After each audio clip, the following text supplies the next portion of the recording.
اللہ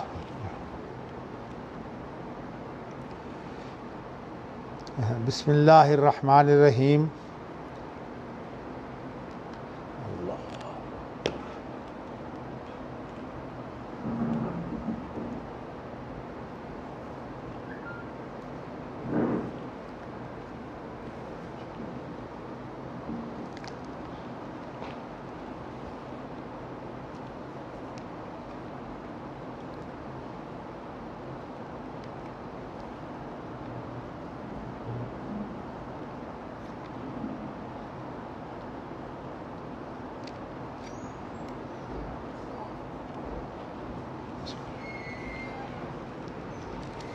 اللہ اکبر.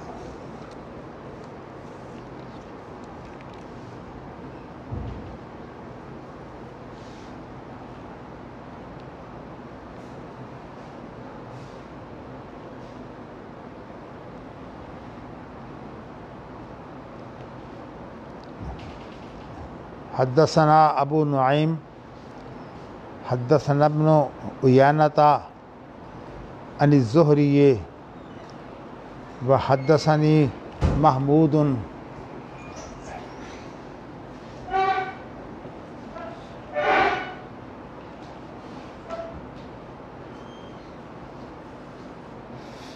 اللہ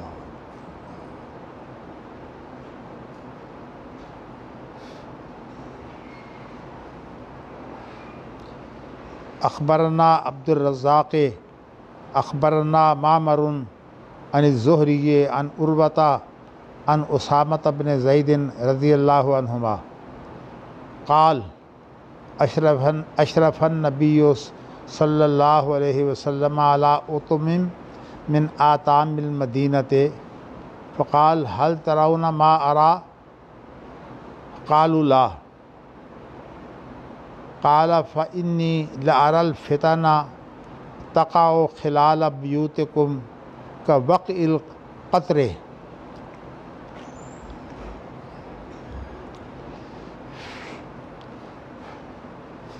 یہ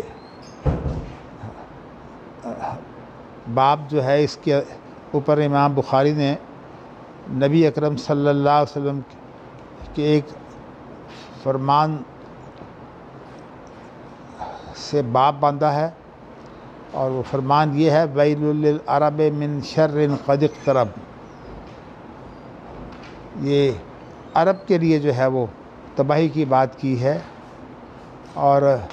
یہ جزیرہ نما عرب جو ہے یہ کافی وسیع ہے. تو چونکہ نبی اکرم صلی اللہ علیہ وسلم اور یہ قریش ان کے جو سفر ہوتے تھے یہ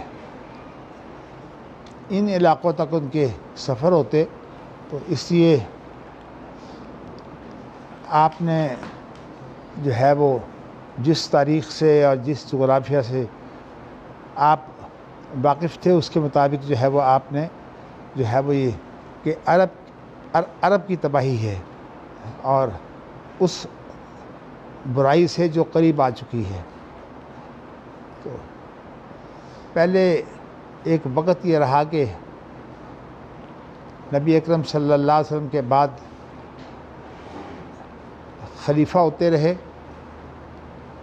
اور وہ خلیفہ جو ہیں وہ نبی اکرم صلی اللہ علیہ وسلم کے طریقے پر حکومت بھی کرتے رہے. جو آپ کے طریقہ پر جو ہے وہ حکومت کرتے رہے ہیں ان کو خلفائے راشدین کہتے ہیں. اور جو خلفائے راشدین ہیں یہ کوئی صرف 4 نہیں ہیں، عام طور پر مشہور یہ ہے کہ 4 خلفائے راشدین ہیں. اللہ کے نبی کے طریقے پر جن بھی لوگوں نے حکومت کی ہے، ہم کسی اور کے بارے میں تو شبہ کر سکتے ہیں لیکن امام مہدی کے بارے میں جو ہے وہ شبہ نہیں ہو سکتا کہ ان کی حکومت جو ہے وہ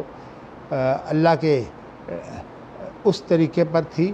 جو نبی اکرم صلی اللہ علیہ وسلم کے ذریعہ سے ہمیں ملا ہے. تو خلافت راشدہ اور اس کے بعد جب تک قرآن اور سنت کے مطابق یہ دعویٰ کیا جاتا رہا کہ ہماری حکومت جو ہے ہم کتاب و سنت کے تابع ہیں. اصل میں مورخین جو ہیں جب وہ اپنے افکار جو ہیں وہ تاریخ میں شامل کر دیتے ہیں تو اس کے بعد جو ہے وہ ان کے افکار کا آپس میں اختلاف ہو جاتا ہے. اس بنا پر اس کے بارے میں بعض لوگوں کی رائے یہ ہے کہ بس صحیح حکومت جو ہے وہ صرف خلافت راشدہ میں رہی ہے اور خلافت راشدہ کے بعد جو ہے یہ بگاڑ آ گیا ہے. لیکن نبی اکرم صلی اللہ علیہ وسلم کی اگر ہم باتیں سنیں تو اس سے اندازہ یہ ہوتا ہے کہ بگاڑ موجود تھا، لیکن جو بنیادی خیر تھی وہ یہ تھی کہ قرآن مجید نافذ تھا، اور اسی طرح جو ہے وہ نبی اکرم صلی اللہ علیہ وسلم کی زندگی جو ہے وہ ان لوگوں کے لیے ایک حجت تھی. تو آج پوری اسلامی دنیا میں سعودی عرب کے علاوہ جو ہے وہ علی اعلان کسی کا دستور یہ نہیں ہے کہ دستورنا کتاب اللہ و سنت رسول ہی. یہ سعودی عرب کا جو ریاستی نظام ہے، نظام الحکم جسے کہتے ہیں، حکومت جس کے مطابق جو ہے وہ بنائی جاتی ہے اور ختم کی جاتی ہے، ان کی جو بنیادی بات ہے وہ یہ ہے کہ ان کا دستور جو ہے وہ کتاب و سنت ہے. اور یہ میں آپ کے لیے واضح کر دوں کہ یہ کتاب و سنت ہی دستور رہا ہے. اگر کوئی شخص جو ہے یہ اس کے بعد جو ہے وہ آپ کو یہ علم ہونا چاہیے کہ تابعین کے اندر جو ہے وہ اجتہاد کے دو طریقے جو تھے وہ رائج ہوئے اور ان کی آپس میں جو ہے وہ کشمکش بھی تھی. لیکن چونکہ دستوری طور پر قرآن مجید نافذ تھا اور نبی اکرم صلی اللہ علیہ وسلم کی زندگی جو ہے یہ اس دستور کا وہ طریقہ کار ہے جس کے مطابق جو ہے وہ بعد میں خلفائے راشدین جو ہیں وہ حکومت کرتے رہے. لیکن ایک نقطہ جو ہے وہ یہ ہے کہ خلفائے راشدین کے بعد خلافت باقی رہی ہے کہ نہیں. اصل بات یہ ہے کہ خلافت کے لیے یہ ضروری ہے کہ وہ نبی اکرم صلی اللہ علیہ وسلم کے طریقہ پر ہو. اب نبی اکرم صلی اللہ علیہ وسلم کے اندر دو چیزیں ہیں جو حضرت داؤد علیہ السلام کے وقت سے جو ہیں وہ ایک بن گئی تھی. میری مراد یہ ہے کہ ایک تو ہوتی ہے نبوت اور ایک ہوتی ہے خلافت. نبوت جو ہے یہ تو دائمی ہے، یعنی نبی اکرم صلی اللہ علیہ وسلم اگر تشریف لائے ہیں، جو آپ نے جو شریعت پیش کی ہے یہ تا قیامت جو ہے یہ تمام انسانوں کے لیے شریعت ہے. میں تمام کا لفظ ذرا زور دے کر اس لیے بولا ہے کہ نبی اکرم صلی اللہ علیہ وسلم سے پہلے جو انبیاء گزرے ہیں وہ تمام کے تمام بھی ان سے جو ہے وہ عہد لیا جاتا رہا. جیسے قرآن مجید میں اللہ اپنا عہد بیان کرتے ہیں، وَإِذْ أَخَذَ اللَّهُ مِيثَاقَ النَّبِيِّينَ لَمَا آتَيْتُكُم مِّن كِتَابٍ وَحِكْمَةٍ ثُمَّ جَاءَكُمْ رَسُولٌ مُّصَدِّقٌ لِّمَا مَعَكُمْ لَتُؤْمِنُنَّ بِهِ وَلَتَنصُرُنَّهُ. تو یہ جو عہد ہے یہ انبیاء سے لیا جاتا رہا، اس لیے اس عہد کی بنا پر جو ہے وہ نبی اکرم صلی اللہ علیہ وسلم کے یہ ناسوتی وجود کی وجہ سے، ناسوتی وجود اسے کہتے ہیں جو جس کا تعلق زمین سے ہو، تو اس عہد کی وجہ سے تمام کی تمام جو انبیاء ہیں وہ نبی اکرم صلی اللہ علیہ وسلم کی امت بن جاتے ہیں. اور اسی وجہ سے میں نے جو ہے اسرار المرفوعہ فی الاحادیث الموضوعہ جس کا مشہور نام جو ہے وہ موضوعات کبیر ہے، اور یہ جو ہے یہ ملا علی قاری کی جو ہے وہ کتاب ہے، اور اس کے اندر جو ہے وہ انہوں نے اپنا موضوع یہ رکھا ہے کہ کہنے کو تو آپ ان حدیثوں کو بناوٹی اس لیے کہتے ہیں کہ ان کو بیان کرنے والے ایسے لوگ رہے ہیں جو احادیث کے بارے میں زیادہ علم نہیں رکھتے تھے، تو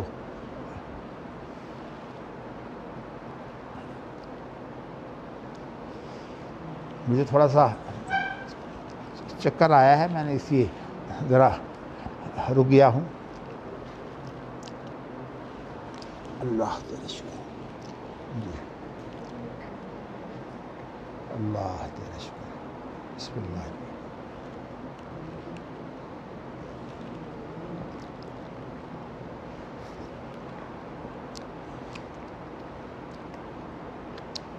ملا علی قاری نے، میں یہ آپ کو بتا رہا تھا کہ موضوع سے حدیث موضوع کس شخص کی ہوتی ہے؟ جس کا نبی اکرم صلی اللہ علیہ وسلم کے کسی فرمان کو نقل کرنے میں جھوٹ ثابت ہو جائے۔ ہمارے مورخین میں خاص طور پر واقدی کا نام دیا جاتا ہے، اس لیے کہ واقدی کی یہ کوشش ہوتی تھی کہ جو تاریخی باتیں ہیں، کیونکہ دنیا کے اندر جو لوگ نمایاں نہیں ہوتے، تاریخ ان سے تیار نہیں ہوتی۔ تاریخ جو تیار ہوتی ہے وہ ان لوگوں سے ہوتی ہے جو حکام ہیں، اور جس طرح کوئی زیادہ جو ہے وہ مار کے پیش کرنے والا شخص جو ہو، تو ان لوگوں کی، مشہور لوگوں کی تاریخ ہوتی ہے۔ اور مشہور لوگوں میں جو بات جو ہے وہ تکمیلی ہوتی ہے، وہ بسا اوقات اس معیار کی نہیں ہوتی، لیکن یہ ہے کہ واقدی جو ہے وہ اسے بھی جو ہے وہ بیان کرتا تھا۔ اور واقدی کے بارے میں طبقات ابن سعد جو ہے وہی دلیل ہے کہ واقدی کی باتیں جو ہیں وہ تاریخی طور پر جو ہے وہ معتبر سمجھی گئیں۔ تو اس لیے جو معتدل موقف ہے وہ یہ ہے کہ واقدی تاریخ میں تو معتبر ہے، لیکن یہ ہے کہ شریعت کے اندر یہ معتبر نہیں ہے۔ مقصد اصل میں یہ ہے کہ تاریخ کے اندر جو اس طرح کی باتیں ہیں نا، وہ تو کمزور بھی چل جاتی ہیں،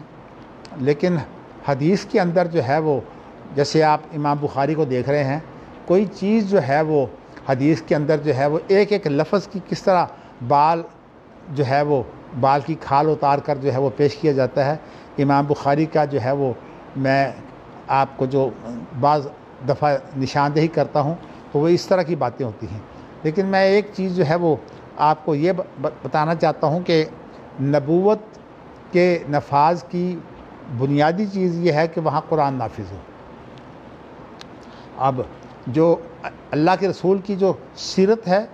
وہ قرآن مجید کا ہی ایک عملی نمونہ ہے، لیکن اس کے اندر دو لفظ، ایک سنت اور ایک سیرت۔ سنت سے مراد تو وہ چیزیں ہیں جو باقاعدہ جن سے ہم جو ہے وہ مسئلے نکالتے ہیں، اور تاریخ جو ہے اس کا معیار یہ نہیں ہوتا۔ اور میں آپ کے لیے اگر یہی کہہ دوں کہ سب سے اعلیٰ تاریخ کی کتاب جو ہے یہ مغازی ابن اسحاق ہے، اور مغازی ابن اسحاق یا طبقات ابن سعد جو ہے، ابن اسحاق بھی بہت بڑا محدث ہے اور ابن سعد بھی بہت بڑا محدث ہے۔ تو یہ جو ابن اسحاق ہے جس کو مغازی ابن اسحاق کہتے ہیں، اور یہ کتاب جو ہے وہ آج کل بہت کم ملتی ہے۔ جو زیادہ مشہور ہے اس کی جگہ پر وہ سیرت ابن ہشام ہے، چونکہ ابن ہشام نے جو ہے وہ مغازی ابن اسحاق کو سامنے رکھ کر جو ہے وہ تاریخ پیش کی ہے۔ تو میں آپ کو جو ہے وہ یہ بتانا چاہتا ہوں کہ نبوت جو ہے اس کے اندر نیابت نہیں ہے۔ اس لیے بیعت کے مسئلے پر جو میں نے گفتگو کی ہے اس کا اصل مقصد یہ تھا کہ یہ جو بیعت ہے یہ ہوتی تو خیر اللہ کے ساتھ ہے، لیکن اللہ تعالیٰ کا نمائندہ، نائب نہیں، نمائندہ اور نائب میں فرق ہے۔ نائب وہ ہوتا ہے جو کسی کی جگہ پر بیٹھ کر جو ہے اسی کے اختیارات استعمال کرتا ہے، اور جو نمائندہ ہوتا ہے وہ اس کا جو ہے وہ مقرر کردہ ہوتا ہے۔ جیسے کہ اب سفراء جو ہیں، سفارت خانوں کے اندر جو سفیر بیٹھے ہیں، یہ تمام کے تمام جو ہیں یہ نمائندہ ہوتے ہیں، یہ نائب نہیں ہوتے۔ اور نائب وہ ہوتا ہے جو حکمران کے اختیارات جو ہے وہ اس کی جگہ پر استعمال کرے، اور یہی خلیفہ کا جو ہے وہ صحیح مفہوم ہے۔ تو اس اعتبار سے جب کوئی شخص جو ہے وہ قرآن و سنت کو سامنے رکھ کر اپنے معاملات جو ہیں وہ چلاتا ہے، اور اگر ایسی کوئی چیز ہو جو اس کے ہاں جو ہے وہ موجود نہ ہو، تو کوئی نہ کوئی اس کے پاس تعویلی جواب جو ہے وہ پایا جاتا ہے۔ اب جیسے آپ دیکھیے کہ سعودی عرب کے اندر جو ہے وہ کتاب و سنت نافذ ہے، لیکن سعودی عرب کے اندر جو حکمران ہوتے ہیں وہ ایک تو نہیں ہوتے، ظاہر ہے کہ ان کے اندر کمی بیشی موجود ہے، کوئی بہت اچھا حکمران ہے، کوئی اس معیار کا نہیں ہے، لیکن ایک بات ہے کہ حکمران کے لیے یہ موقف پیش کرنا کہ میں جو بھی کہہ رہا ہوں کتاب و سنت کے مطابق ہے، خواہ وہ تعویل کی صورت میں کتاب و سنت سے اسے پیش کرے، اس کے لیے یہ کام درست سمجھا جاتا ہے۔ اب جس طرح کی جو ہے وہ بادشاہت سعودی عرب میں ہے، سعودی عرب کے جو علماء ہیں ان کا دعویٰ یہ ہے کہ یہ بادشاہت جو ہے یہ اصل میں خلافت ہی ہے، اس لیے کہ اس کے اندر جو ہے وہ کتاب و سنت کا دستور نافذ ہے۔ تو میں نے آپ کو یہ بتایا ہے کہ جب تک کتاب و سنت کے حکمران پابند رہیں اس وقت تک خلافت ہوتی ہے، اور جب کتاب و سنت کو چھوڑ دیں تو پھر خلافت نہیں ہوتی، پھر جو ہے وہ حکمرانی ہوتی ہے جو عام حکمرانی ہے۔ تو اسی لیے علی منہاج النبوہ جو ہے اس کا صحیح مفہوم تو خلافت راشدہ ہے، لیکن اس کے بعد جو خلفاء ہیں انہوں نے یہ دعویٰ بھی کیا ہے کہ ہم خلیفہ ہیں، اور ان کے دعوے کی اصل بنیاد یہ تھی کہ قرآن مجید نافذ تھا۔ آپ یہ دیکھیے کہ اس کے اندر جو صاحب بصیرت لوگ ہیں ان کی کتنی جو ہے وہ جرأت ہے، جب ان کا ایک مقام جو ہے وہ بادشاہوں کے ہاں جو تھا وہ اہمیت رکھتا تھا، تو انہوں نے جو ہے وہ بادشاہوں کو کیسے مشورے دیے، اس کے بارے میں جو بات ہمیں ماضی میں ملتی ہے وہ امام مالک رحمۃ اللہ علیہ کی جو بات ہے وہ بڑی زوردار ہے۔ اور انہوں نے جو ہے ایک تو امام مالک رحمۃ اللہ علیہ جو ہے کافی عرصہ جو ہیں وہ مدینہ منورہ میں جو ہے وہ درس دیا کرتے تھے حدیث کا، اور حدیث سے استنباط کر کے بہت سی چیزیں بھی وہ پیش کرتے تھے، جیسے موطا امام مالک جو ہے اس کے اندر مرفوع احادیث بھی ہیں اور اس کے اندر اقوال بھی ہیں جو بطور تشریح کے پیش کرتے ہیں۔ اس طرح کے اقوال تو خود امام بخاری بھی بعض دفعہ جو ہے وہ چھوٹی موٹی تشریح کے طور پر پیش کرتے ہیں، لیکن اس وقت بخاری تو موجود نہیں تھی، تو اس لیے موطا کا جو مقام تھا وہی قرآن مجید کے بعد سمجھا جاتا تھا۔ تو پہلے تو خلیفہ منصور جو ہے اس نے ملاقات کی ہے امام مالک سے، اور امام مالک سے کہا ہے کہ آپ جو ہیں وہ یہ کیا بہتر نہیں ہوگا کہ یہ جتنے بھی قاضی وغیرہ فیصلے کرتے ہیں تو ان فیصلوں کے اختلاف کو ہم ختم کرتے ہوئے جو ہے وہ ایک رائے جو ہے متعین کر دیں۔ تو امام مالک نے کہا کہ صحابہ دنیا بھر میں پھیل گئے، اور جو نبی اکرم صلی اللہ علیہ وسلم کی جو سنت ہے، آپ کی حدیث جو ہے یہ پوری دنیا میں پھیلی ہوئی ہے۔ میں جو ہے وہ کوئی ایسی کتاب آپ کو تیار کر دوں اور میں دعویٰ کروں کہ اس کے اندر جو ہے وہ نبی اکرم صلی اللہ علیہ وسلم کی سنت پوری آ گئی ہے، تو یہ بات غلط ہے۔ تو اس لیے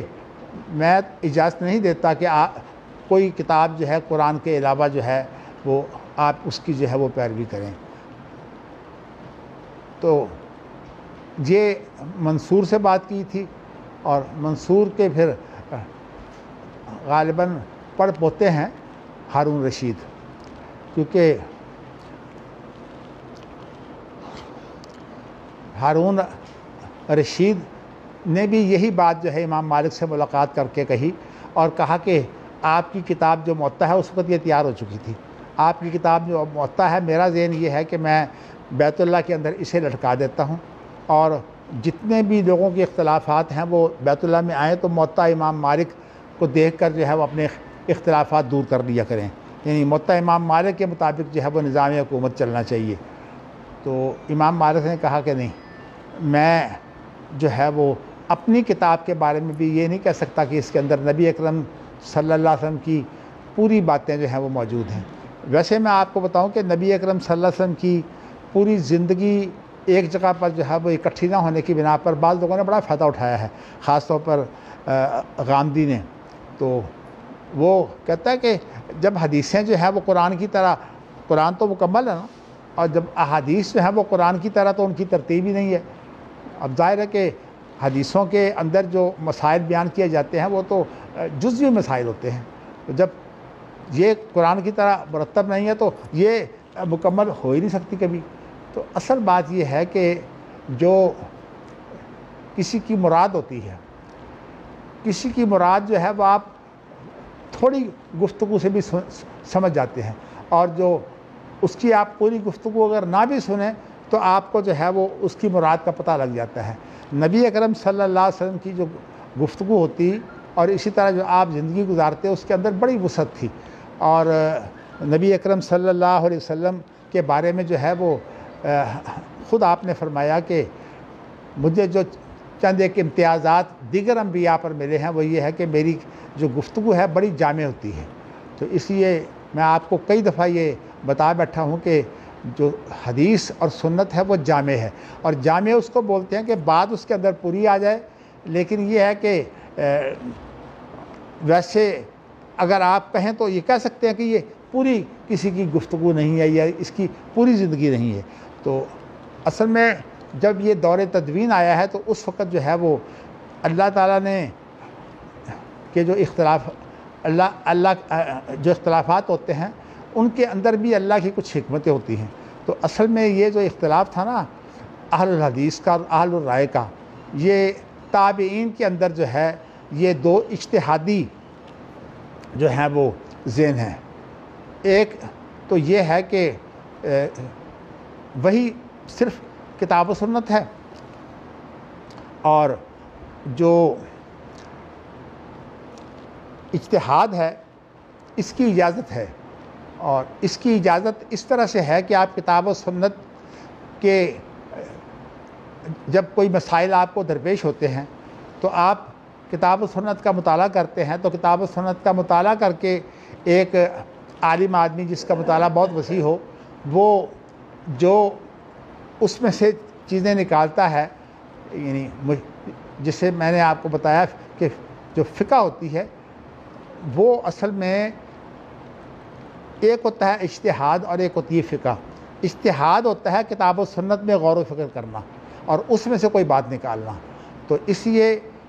ایک طریقہ کار یہ تھا کہ صرف کتاب و سنت کو سامنے رکھ کر جو ہے وہ اس میں محدود رہتے تھے، اور اگر جو ہے وہ کتاب و سنت میں کوئی بات ہو اور انہیں علم ہو جائے کہ یہ فلاں شخص کے پاس ہے، تو اتنی محنتیں اس کے لیے ہوئی ہیں کہ میں نے ایک مضمون جو ہے یہ محدث کے غالباً ابتدائی سالوں میں ہی ہے، رحلہ علم، تو ایک بلتستانی نے جو ہے وہ مجھے کچھ 4 ورقوں میں یہ مضمون دیا تھا۔ تو میری اس وقت جو ہے وہ یہی عادت تھی کہ میں جو مضمون لوگوں کے ہوتے، اس لیے کہ یہ بڑا مشکل تھا کہ ہم چند ایک کے مضمون چھاپتے باقی نہ چھاپتے، تو ان پر میں محنت کر کے جو ہے وہ ان کو بہت لمبا بنا دیتا۔ مجھے یاد ہے کہ یہ مضمون 4 صفحوں کا آیا تھا اور میں نے اس کے 40 صفحے جو ہیں وہ بنا کر شائع کیے تھے۔ اس پر ساری محنت جو ہے وہ میں نے کی کہ رحلہ علم، رحلہ علم کا معنی ہے کہ علم کے لیے جو اہل علم جو ہیں جو دورے کرتے رہے، سفر کرتے رہے، حتیٰ کہ آپ دیکھیں گے کہ علم حاصل کرنے کے لیے ایک شخص جو ہے مراکش سے جاتا ہے اور مدینہ منورہ آتا ہے، اور مدینہ منورہ آن کر جو ہے امام مالک سے جو ہے وہ 1 مہینہ مسئلہ پوچھتا رہا۔ تو اور پھر آخر میں اس کی بات یہ تھی، امام مالک سے کہتا ہے کہ میں نے تو مراکش میں سنا تھا کہ ایک ایسا عالم ہے کہ وہ ہر مسئلے کا جواب دے سکتا ہے، میں تو آپ کے پاس یہ سمجھ کر آیا ہوں۔ امام مالک جو ہے وہ بڑی احتیاط کرتے تھے شرعی مسائل پیش کرنے میں، تو اسے کہنے لگے کہ جاؤ واپس چلے جاؤ اور جا کر انہیں کہو کہ میں دیکھ آیا ہوں اس شخص کو، اس کو کچھ پتہ نہیں ہے۔ تو کہنے کا مقصد یہ ہے کہ امام مالک کہتے تھے بھئی جب مجھے پتہ نہیں ہے تو خام خواہ میں جو ہے وہ کیوں ٹانگ اڑاؤں۔ یعنی امام مالک جو ہے وہ فتویٰ بہت کم دیتے تھے۔ تو اس طرح سے جو ہے وہ بلکہ کہتے ہیں کہ 70 علماء نے جو ہے وہ امام مالک کو جب کہا نا کہ آپ فتویٰ دیا کریں، پھر انہوں نے فتویٰ جو ہے وہ دینا شروع کر دیا۔ تو اس طرح جو ہے ان لوگوں کے ہاں جو تھی وہ اب امام مالک جو ہیں وہ جو اہل الحدیث کے اجتہادی اختلاف کے نمائندہ ہیں، وہ سعید بن مسیب ہیں۔ تو سعید بن مسیب جو ہیں یہ اس اجتہاد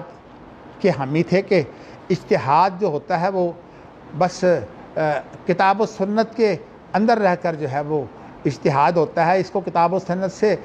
باہر سے کوئی غرض نہیں ہے، اس لیے اس کا واحد مرجع جو ہے وہ کتاب و سنت ہے۔ تو جیسے کہ انہوں نے جو ہے وہ بادشاہوں کو اجازت نہیں دی کہ آپ جو ہے وہ کوئی ایک کتاب تیار کر کے جو ہے وہ اجتہادات کو جو ہے وہ روکنا چاہتے ہیں، اس لیے کہ جب کتاب ایک تیار ہو جائے گی جو امام مالک سے منصور تیار کروانا چاہتا تھا تو اجتہاد تو ختم ہو گیا نا، وہ اجتہادات ہی تو سارے جمع ہونے تھے۔ تو امام مالک جو ہیں وہ اجتہاد کے بہت کم قائل تھے، یعنی وہ کہتے تھے کہ اگر کوئی اجتہاد ہو سکتا ہے تو اس کے بارے میں آپ جب قرآن اور حدیث کا مطالعہ کریں گے تو آپ کو وہ چیزیں کھل جاتی ہیں، لیکن اگر ان کے اجتہاد کا ایک لفظی جو ہے وہ آپ تشریح کرنا چاہیں تو وہ یہ ہے کہ کتاب و سنت کا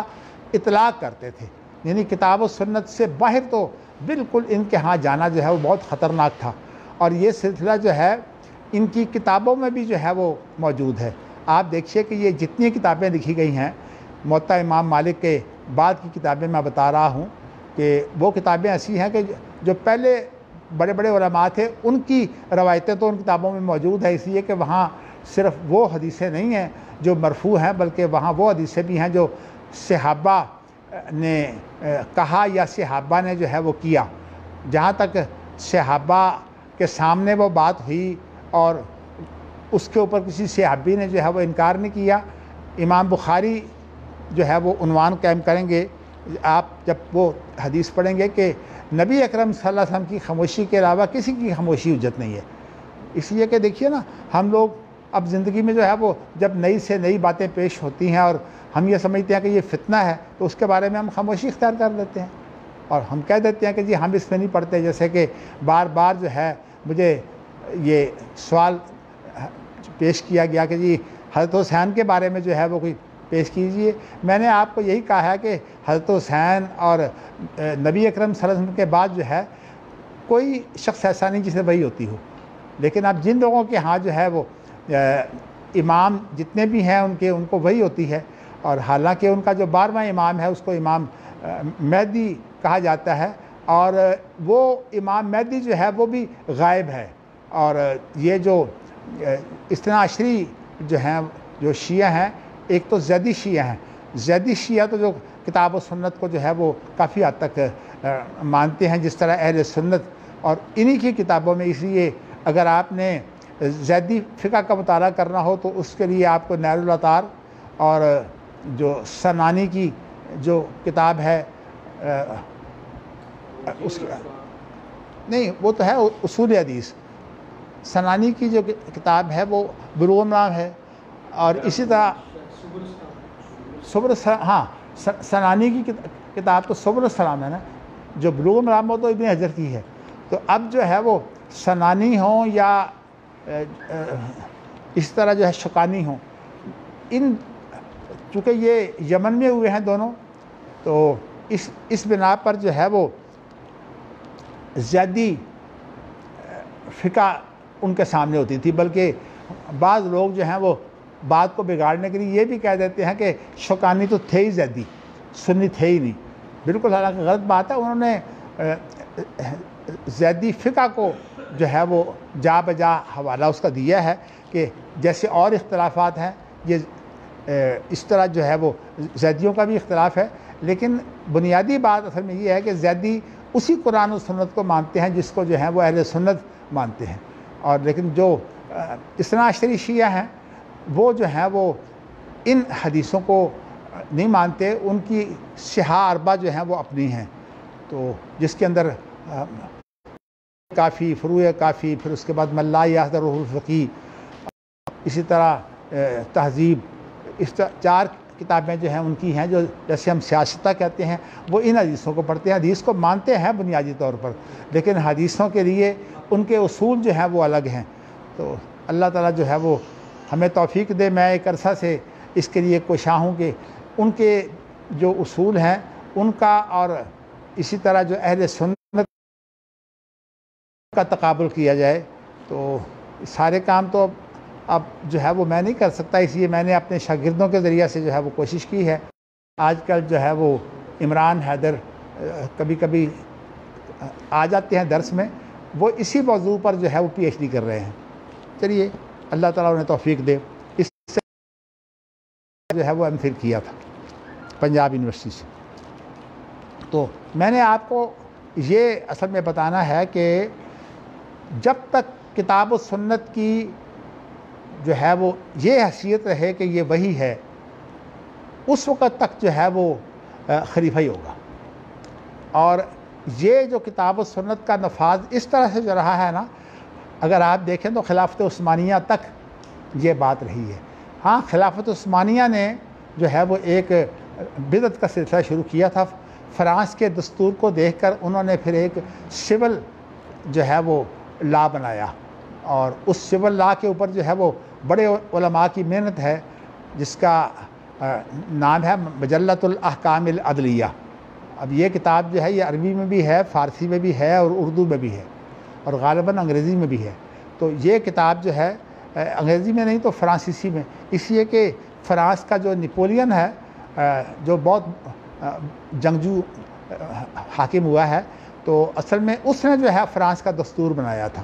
تو فرانس نے جو ہے نپولین کے دستور کو ہی آگے بڑھایا ہے. تو اب یہ جو دستور تھا نا, اس کی پیروی کی ہے خلافت عثمانیہ میں. انہوں نے جو ہے وہ سول لا جو بنایا وہ 1876 سے لے کر 1923 تک تقریباً 50 سال جو ہے وہ نافذ رہا ہے. اور اس تبدیلیاں آئی ہیں, اتنی تبدیلیاں آئی ہیں کہ اگر آپ ان تبدیلیوں کا جو ہے وہ جائزہ لینے لگے تو ایک بہت بڑا وسیع سلسلہ ہے. تو اس کی جو شروحات ہیں مجلۃ الاحکام العدلیہ, ان کے اندر بہت سی چیزیں جو ہیں وہ علماء نے بات کی ہے. تو لیکن یہ میں بتانا چاہتا ہوں کہ خلافت عثمانیہ کے ہاں بھی جو ہے کتاب و سنت جو تھی, یعنی نبوت جسے کہتے ہیں, وہ نبوت جو ہے وہ محمد صلی اللہ علیہ وسلم کی تھی. اب صورتحال جو ہے وہ بگڑ گئی ہے. وہ یہ بگڑ گئی ہے کہ اللہ اور رسول اس کا آپ حوالہ دے کر کوئی بات کہیں تو کوئی ماننے کے لیے تیار نہیں ہے. تو حتیٰ کہ یہ چیزیں جو ہیں یہ مغلیہ خاندان میں ہی شروع ہو گئی تھیں, اور مغلیہ خاندان کے اندر جو ہے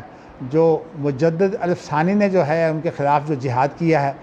کہ اب چونکہ اکبر جسے جو ہے وہ حکمران کی حیثیت سے اس کی حکومت بڑی شاندار ہوئی ہے, تو اسے مغل اعظم کہتے ہیں. اس نے جو ہے وہ ایک دین الہی بنایا تھا, اور دین الہی جو ہے اس نے ایسا کیا تھا کہ اس کے اندر اثنا عشری شیعہ بھی, اور اہل سنت بھی, اور ہندو بھی, پارسی بھی, جو ہندوستان کے اندر مختلف مذہبی گروہ پائے جاتے تھے, ان ساروں کا اس نے جائزہ لے کر جو ہے وہ جو اس کے اہل علم تھے, اس کے ساتھی, خود تو اکبر پڑھا ہوا نہیں تھا, جو اہل علم اس کے ساتھی تھے ان سے تیار کروایا تھا, اور اسے اس کا نام رکھا دین الہی. اور دین الہی کے اندر جو ہے وہ اصل جو بنیاد تھی وہ تصوف تھی. تو اس لیے جو لوگ تصوف کی مخالفت کرتے ہیں وہ کہتے ہیں کہ یہ اصل میں یہ بناوٹی وہ طریقے ہیں جن کی ضرورت نہیں ہے. وہ کہتے ہیں کتاب و سنت کے اندر اتنا کچھ جو ہے وہ موجود ہے کہ آپ کو تصوف کی ضرورت ہی نہیں پڑے گی. اب مثال کے طور پر آپ دیکھیے کہ خود تصوف کے اندر صرف بات کیا ہے کہ فلاں چیز جو ہے وہ 1000 دفعہ کہہ لو, فلاں چیز جو ہے وہ 3 دفعہ پڑھ لو. اور حالانکہ محدثین کا اور اہل حدیث کا طریقہ کار یہ ہے کہ جو بات نبی اکرم صلی اللہ علیہ وسلم سے ثابت ہو اس کے مطابق تو آپ گنتی پوری کر سکتے ہیں, لیکن جو آپ سے گنتی کی کوئی بات ثابت نہیں ہے اس کو آپ گنتی میں پڑھیں، جیسے کہتے ہیں جی یہ جو ہے نا لا الہ الا انت سبحانک انی کنت من الظالمین، آیت کریمہ کا جو ہے ورد کرنا ہے 1,00,000 دفعہ۔ لوگ اپنی مراد پوری کرنے کے لیے آیت کریمہ کا ورد کرتے ہیں 1,00,000 مرتبہ، حالانکہ 1,00,000 مرتبہ کا کوئی ثبوت ہی نہیں ہے۔ اسی طرح جو ہے وہ کہہ دیں گے جی، خاص طور پر چلہ جو کاٹنے والے لوگ ہیں ان کو کہہ دیں گے جی فلاں کام جو ہے وہ آپ 40 دفعہ کریں، 40 دن کریں۔ اسی طرح جو کہیں گے فلاں کام جو ہے وہ 7 دن کریں، فلاں کام جو ہے وہ 3 دن کریں، فلاں کام جو ہے وہ 1 دن کریں۔ حالانکہ یہ ساری چیزیں جو ہیں ان کا پابند کرنا جو ہے یہ جائز نہیں ہے کہ آپ کسی کو پابندی کروائیں۔ بات یہ ہے کہ قرآن و حدیث کے اندر جو چیزیں موجود ہیں آپ وہاں سے لے لیں، اور وہاں تھوڑی پابندیاں ہیں۔ اگر آپ ان کو صحیح طرح جو ہے وہ ادا کرنے لگیں، اب نماز ہی اگر آپ پڑھیں نا 5 نمازیں، تو وہ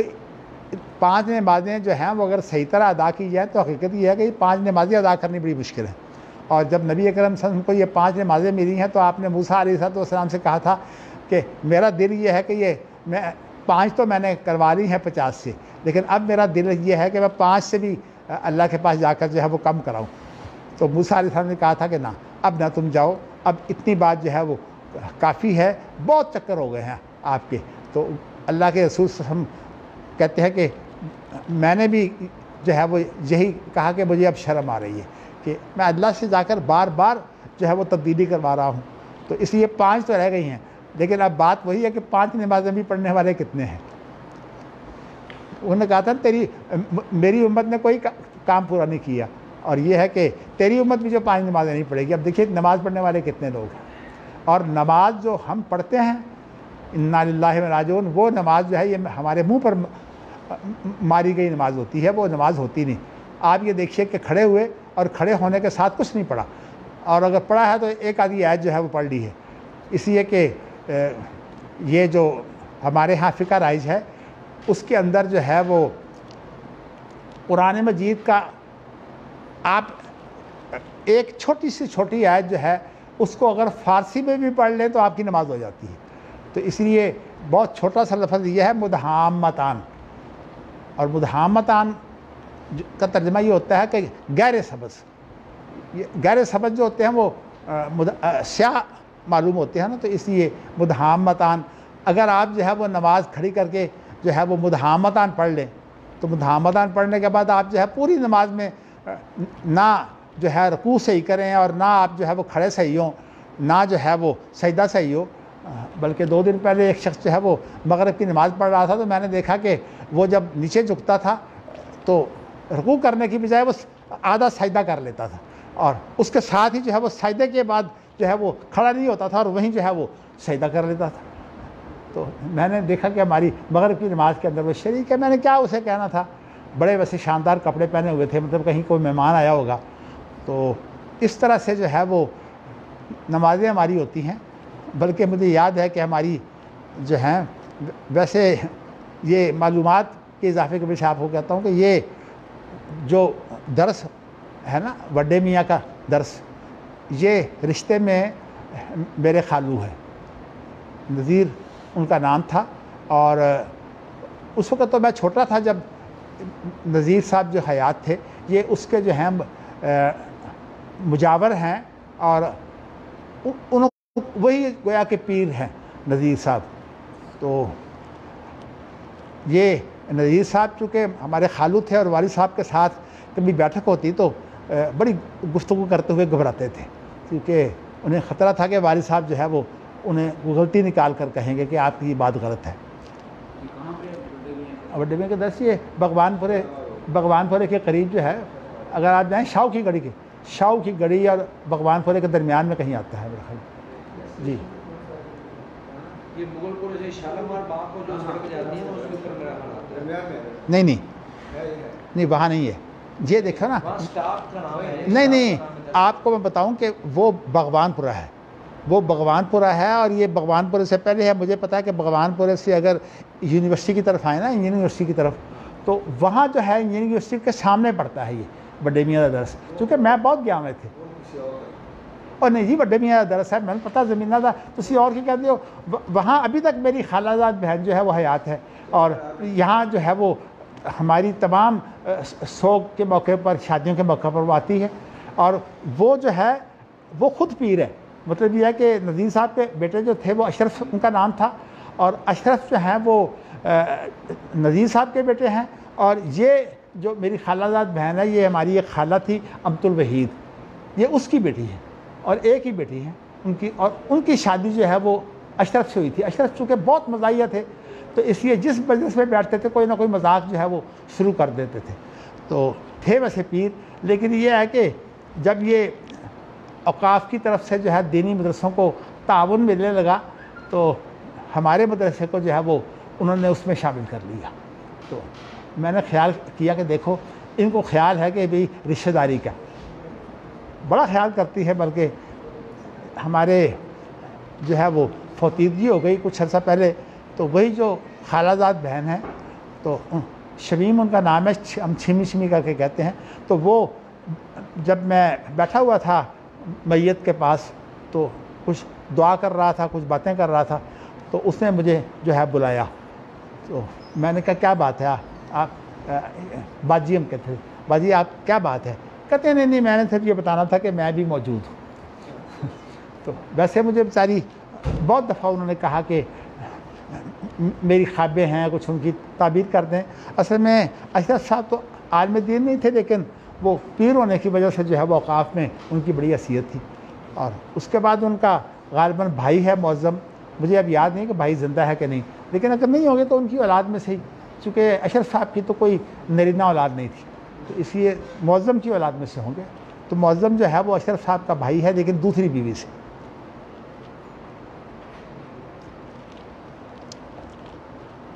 میں نے آپ کو صرف اس لیے بتایا ہے کہ دیکھیے ہم کس طرح جو ہے وہ گھرے ہوئے ہیں. اب یہ جو بڑے میاں کے درس والے ہیں, صاف سی بات ہے, فتویٰ جب پوچھتے ہیں مجھ سے پوچھتے ہیں. اب ظاہر ہے کہ جب کوئی مسئلہ درپیش ہوگا, وہ جو ایک بات لمبی ہو رہی ہے کہ ان کی جو ہے نا معظم, تو معظم بھی میرے پاس آتے اور آ کر جو ہے مسائل پوچھتے. تو اشرف تو بہت زیادہ آتے تھے, کیونکہ اشرف جو ہے وہ میل جول میں بڑے تیز تھے اور تھے بھی بڑے مزاحیہ. تو ان سے بعض دفعہ جو ہے وہ میری گفتگو ہو جاتی ہے. ایک دفعہ جو ہے وہ ہم بیٹھے ہوئے تھے, یہ نواب شاہ کا علاقہ جو ہے یہ بھی ہمارا ننہال کا علاقہ ہے. اس میں 2 اسٹیشن ہیں جو ہمارے ننہال کے نام پر ہیں. یہ ایک ہماری والدہ کے ماموں تھے, ان کا نام تھا شفیع آباد. شفیع آباد ان کا اسٹیشن ہے ان کے نام پر. اور ایک ہماری والدہ کے خالو تھے, ان کا نام تھا شریف, تو ان کے نام پر اسٹیشن ہے شریف آباد. اور یہ میر پور خاص کی جو لائن جا رہی ہے نا ریل کی, اس کے اوپر دونوں اسٹیشن ہیں. ان کے بہت یہاں زمینیں تھیں, انہوں نے لاہور کی زمینیں بیچ کر جو ہے وہ بہت مربوں کی مربے جو ہیں وہ وہاں جو ہے وہ کروا رہی ہے. بلکہ بات تو خود شرم آتی ہے, ہماری زمینوں کے ساتھ جو ہے زرداری کی زمینیں ہیں نواب شاہ میں. چلیے جی, بات دور نکلتی چلی آ رہی ہے. تو میں نے آپ کو یہ شروع کیا تھا کہ خلافت اس وقت تک ہے جب تک کتاب و سنت نافذ ہے, اور اگر کتاب و سنت نافذ نہ ہو تو پھر خلافت کوئی نہیں ہوتی. تو اس لیے اب تو مسلمانوں کو اس بات کی فکر بھی کوئی نہیں ہے. اب تو جمہوریت کا نعرہ اس طرح لگایا جا رہا ہے جیسے یہی سب کچھ خلافت ہو. تو ہاں جی, ماشاء اللہ آپ جیسے جو مفتی ہوں گے تو سب کچھ جائز ہو جائے گا انشاءاللہ. ہاں جی, دیکھیے میں نے یہ نہیں کہا, میں نے کہا ہے کہ ان کا جو دعویٰ ہے نا اس کے الفاظ یہ ہیں کتاب اللہ و سنت رسولہ, اور یہ کسی کا بھی دعویٰ نہیں ہے. کسی دستور میں آپ دیکھیں یہ لفظ موجود نہیں ہے. پاکستان کے دستور میں آپ اصل میں میرا مضمون نہیں, کوئی میں کہتا ہوں آپ مضمون نہیں پڑھتے, میرا مضمون جو ہے وہ 2 سال پہلے 3 سال پہلے مئی 1917 کا محدث ہے. اس کے اندر میں نے سعودی عرب کا اور پاکستان کے نظام قانون کا اور عدلیہ کے نظام کا تقابل کیا ہے. تو میں نے بڑی محنت کی تھی اس وقت. تو آپ جو ہے اس مضمون کو پڑھیے, اس میں ساری تفصیلات موجود ہیں. تو میں کہنا ہی چاہتا ہوں, دیکھیے عملی طور پر تو کوئی آدمی جو ہے وہ اپنے آپ کو معصوم نہیں کہتا سوائے جو ہے وہ شیعہ کے اماموں کے. لیکن میں بات یہیں سے آگے بڑھ گئی تھی کہ شیعہ اپنے اماموں کو کہتے ہیں وہ معصوم ہیں. تو اس لیے ان کے ہاں جو سنت کی تعریف ہے نا وہ صرف نبی اکرم صلی اللہ علیہ وسلم کی سنت نہیں ہے، بلکہ اماموں کی تمام سنت جو ہے وہ ان کے دین کا حصہ ہے، لیکن ان کے آپ اگر اصول پڑھیں گے تو آپ کو صحیح سمجھ آئے گی کہ یہ اثنا عشری شیعہ کیا ہے۔ اس لیے میں تو علمی کام کرتا ہوں، یہ عام طور پر جو مسلمانوں کے اختلافات میں شدت پیدا ہوتی ہے میں اس میں الحمدللہ پاؤں ہی نہیں رکھتا۔ تو اس طرح جو ہے وہ میں نے خود بھی مطالعہ کیا ہے لیکن بھرپور نہیں۔ تو میں نے اپنے جو عزیز ہیں عمران صاحب انہیں کہا ہے کہ آپ اس پر کام کریں، اور انشاءاللہ تعالیٰ میں کوشش کروں گا کہ اچھی اچھی باتیں جو ہیں وہ وہاں آ جائیں، اصول کم از کم فرق ہو جائے کہ وہ ہماری سیاستہ کو کیوں نہیں مانتے اور ہم ان کی سیاربہ کو کیوں نہیں مانتے۔ یہ اصل میں بنیاد ہے۔ جب وہ حدیث کو وہ بھی مانتے ہیں، کتاب و سنت کے نام پر وہ بھی کانفرنسیں کرتے ہیں، تو پھر ہمارا اور ان کا فرق کیا ہے؟ تو اس لیے میں یہ چاہتا ہوں کہ ان چیزوں کو جو ہے واضح کرنے کے لیے جو ہے وہ علمی طور پر کام ہو سکتا ہے ماشاءاللہ۔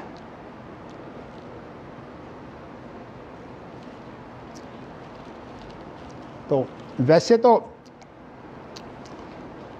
سعودیوں کا خیال یہ ہے کہ ہم خلافت ہیں، اس لیے کہ قرآن و سنت جو انہوں نے اعلان کیا ہوا ہے، اور قرآن و سنت ان کا دستور ہے، بلکہ ان کی یہ تو پہلی دفعہ ہے نا، میرے سامنے تو نہیں ہے لیکن مجھے زبانی یاد ہے، اس کی جو 7ویں دفعہ ہے اس کے اندر غالباً قانون سازی کی بات ہے۔ تو وہ کہتے ہیں کوئی قانون نہیں بن سکتا جب تک وہ کتاب و سنت سے نہ لیا جائے،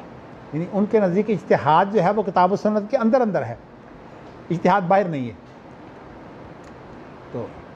ہماری تو اصل میں فقہ حنفی نے معاملہ جو ہے وہ خراب اس لیے کر دیا ہے کہ فقہ حنفی میں کتاب و سنت جو ہے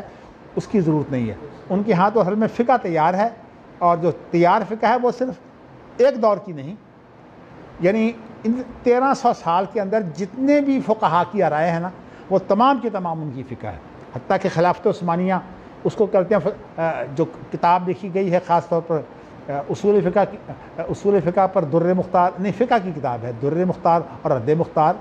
اس کے جو لکھنے والے ہیں وہ فتاوی شامیہ کے مؤلف ہیں۔ فتاوی شامیہ اسی کو کہتے ہیں، رد مختار کو، ہاں رد المختار، ایک در مختار ہے۔ تو میں ویسے تاریخی بات جو ہے وہ بیان کرنے کو دل کرتا ہے، تو رحمانیہ کے چونکہ اساتذہ جو ہے تھے ہمارا خاندان تھا، وزیر تعلیم بھی ہمارا خاندان تھا رحمانیہ، جو دیوبند کے مقابلے میں اصل میں یہ کھولا گیا تھا رحمانیہ۔ یہ مطلب ہے کہ بہت بڑی درسگاہ تھی، اور جو شخص یہاں سے فارغ ہوتا تھا اسے سمجھا جاتا تھا کہ یہ بہت بڑا عالم ہے۔ میں تو نہیں میں نے نہیں دیکھا، یہ دہلی میں تھا نا، تو دہلی میں ہمارے والد اور ہمارے تایا اور ہمارے جو 2 تایازاد بھائی ہیں وہ مجھ سے ماشاءاللہ 20 سال سے زیادہ بڑے ہیں، تو وہ جایا کرتے تھے اور یہ نگرانی کیا کرتے تھے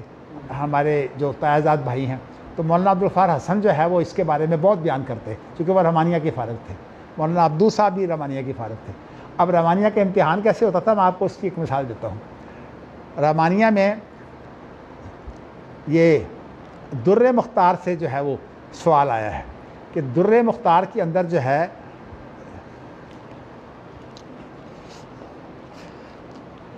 ماجن فاسق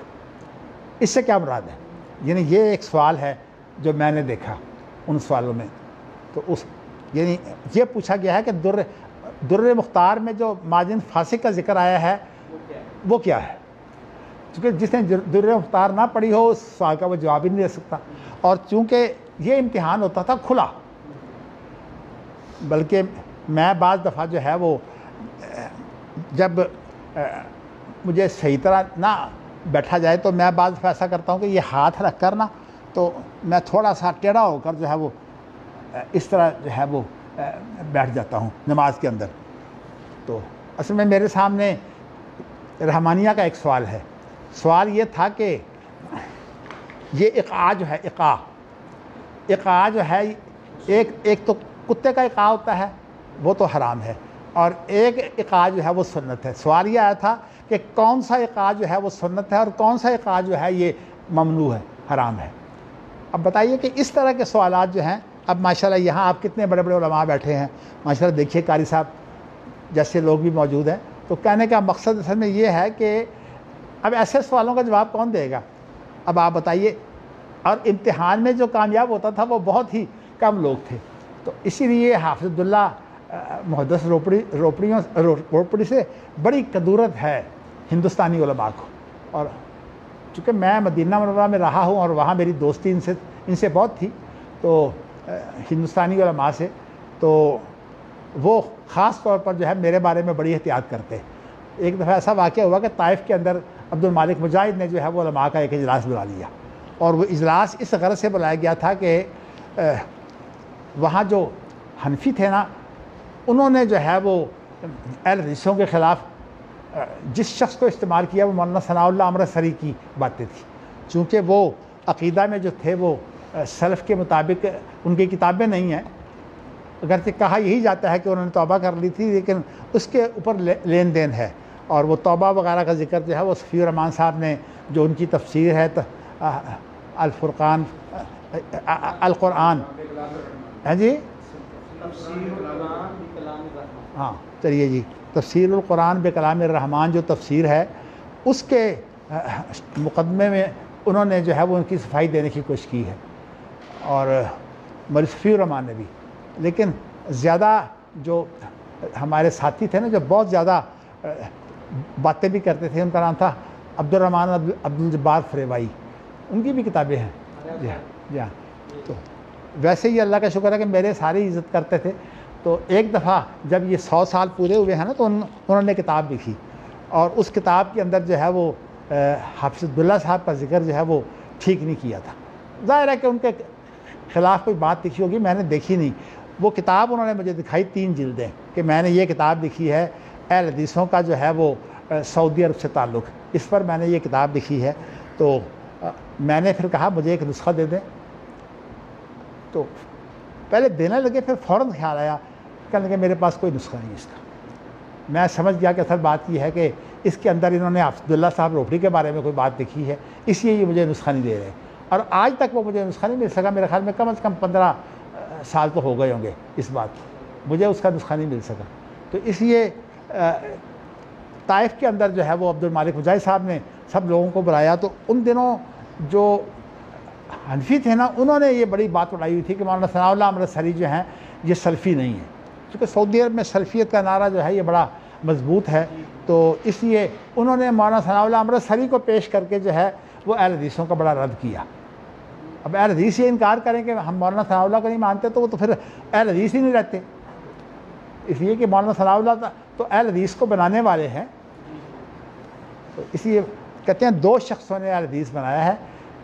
یعنی جو لوگ باقاعدہ نشر و اشاعت کا کام کرتے تھے وہ تو مولانا ثناء اللہ امرتسری ہیں اور محمد حسین بٹالوی ہیں، جن کے نام پر میرے والد کا نام رکھا گیا ہے. تو ویسے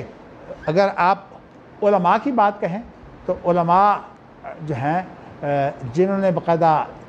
حدیث کا علم پھیلایا ہے،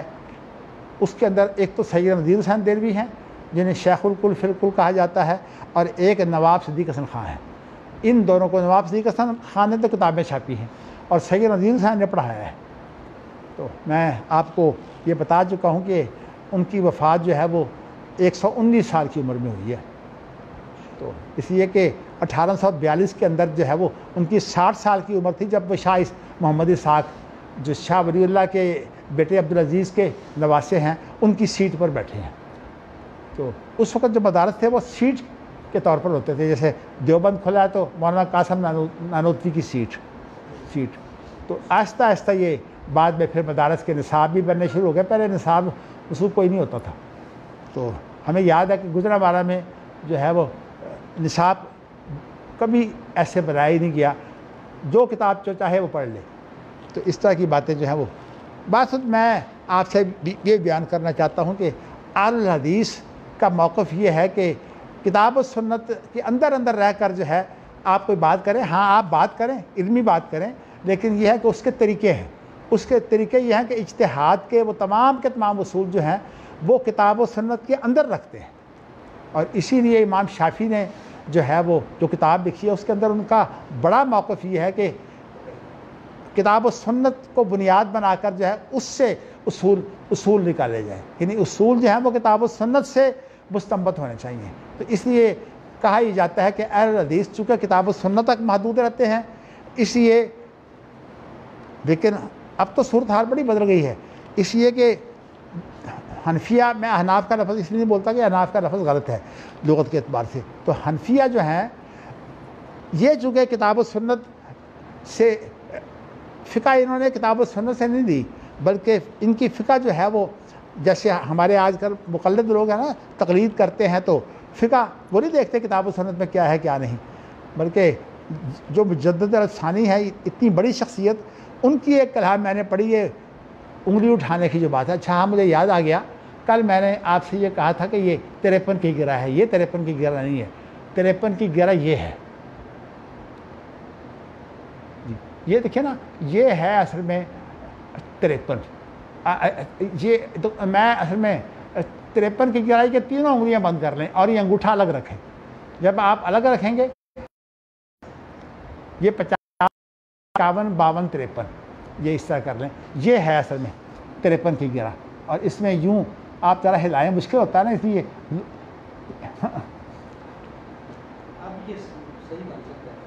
جی اس لیے کہ یہ 3 انگلیاں اکائیوں میں استعمال ہوتی ہیں، جی ہاں،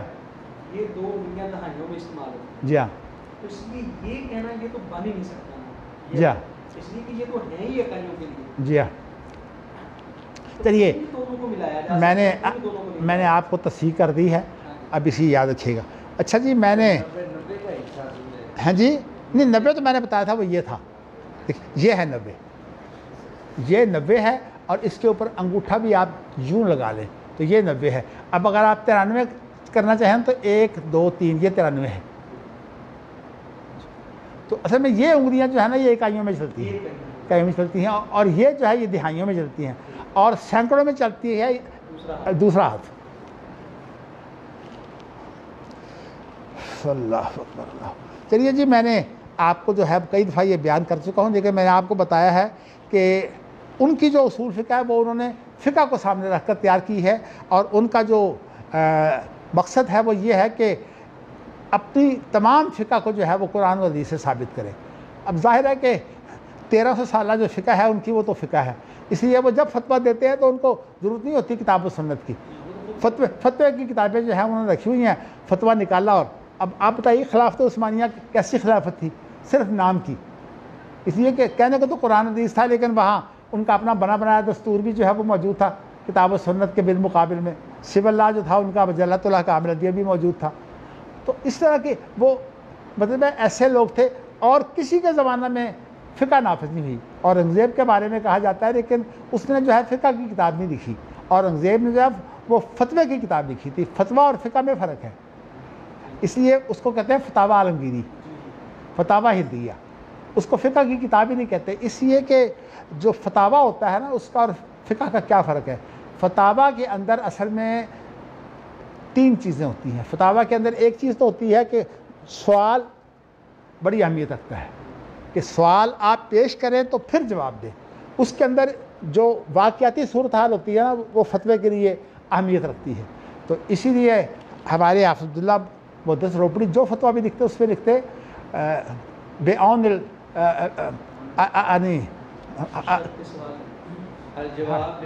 الجواب بعون الوہاب بشرط 6 سوال، یہ پہلے لکھ کر جو ہے وہ فتویٰ شروع کرتے کہ تو اس طرح سے جو ہے وہ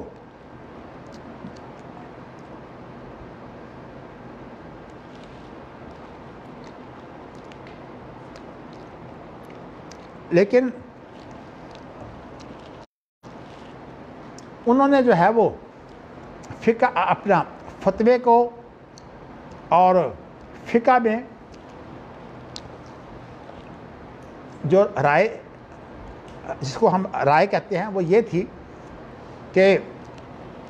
فقہ آپ کے سامنے رہے وہ تو رائے ہے۔ رائے کا معنی یہ ہے کہ کتاب و سنت سے نکالی گئی ہے، لیکن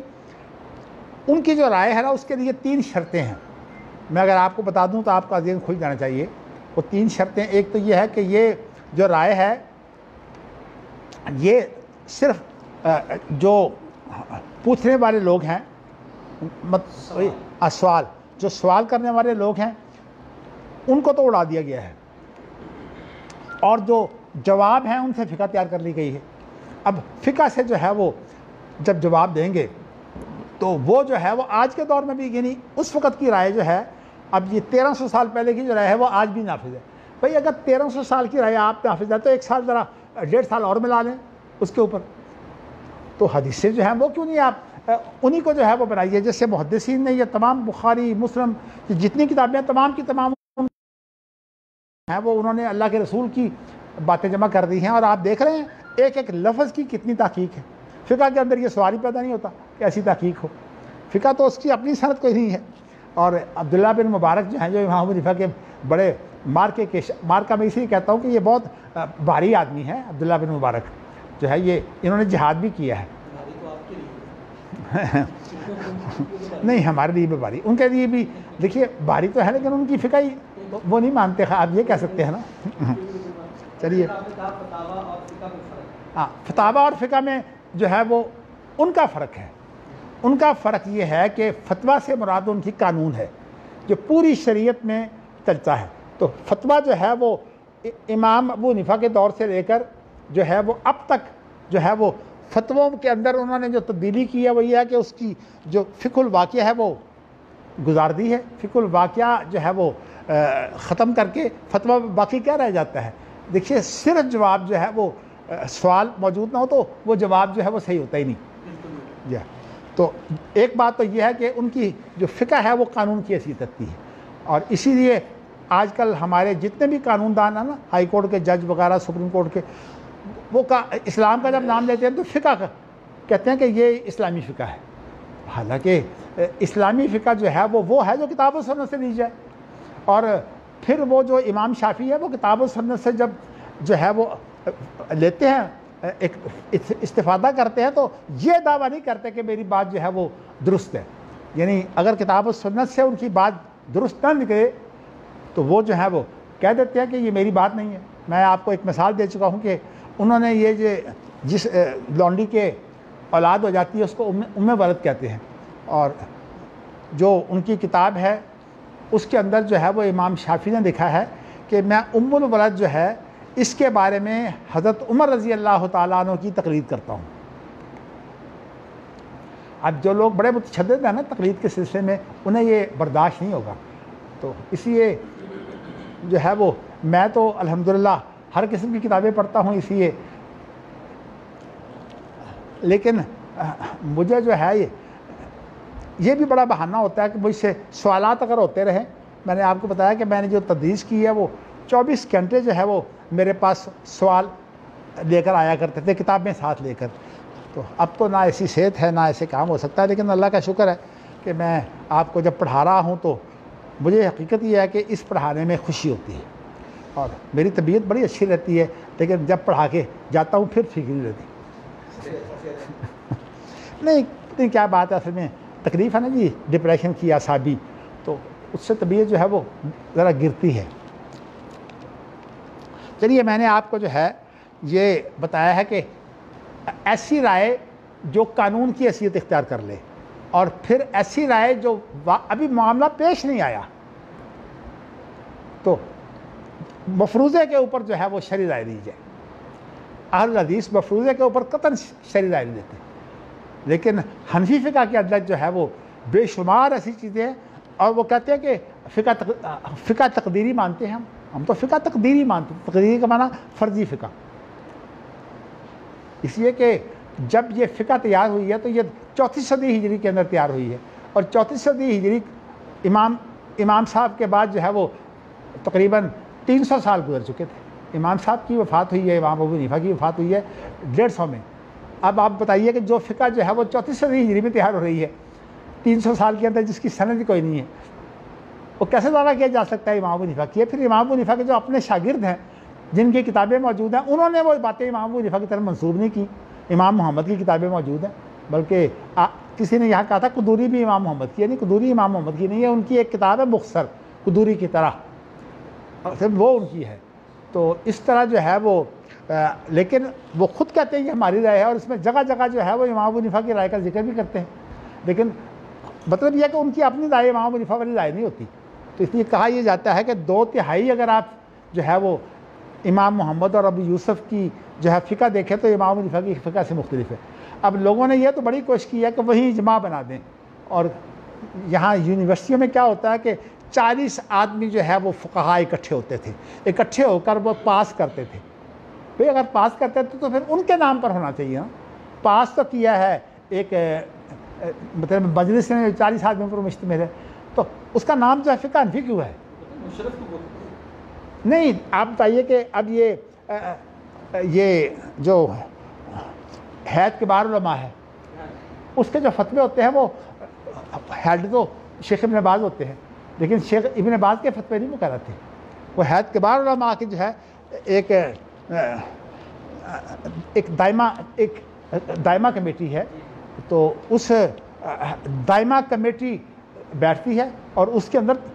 صرف اس کمیٹی کا نام آتا ہے, اگرچہ نیچے دستخط جو ہے وہ شیخ ابن باز کے ہوتے ہیں چونکہ وہ ہیڈ تھے. تو میں بتانا ہی چاہتا ہوں کہ دین کے بارے میں اتنا آسان دین تھا, اور اس کو جو ہے جب اماموں نے الجھا دیا تو اب ایک امام, یہ تو صرف کچھ لوگ ہیں نا, بلکہ اب تقی عثمانی صاحب جو ہے نا, انہوں نے جب اقتصادیات کے میدان کے اندر قدم رکھا تو ان کو مشکل یہ پیش آئی کہ انہوں نے جس طرح سود جائز کرنا تھا وہ امام ابو حنیفہ کی فقہ سے جائز نہیں ہوتا تھا.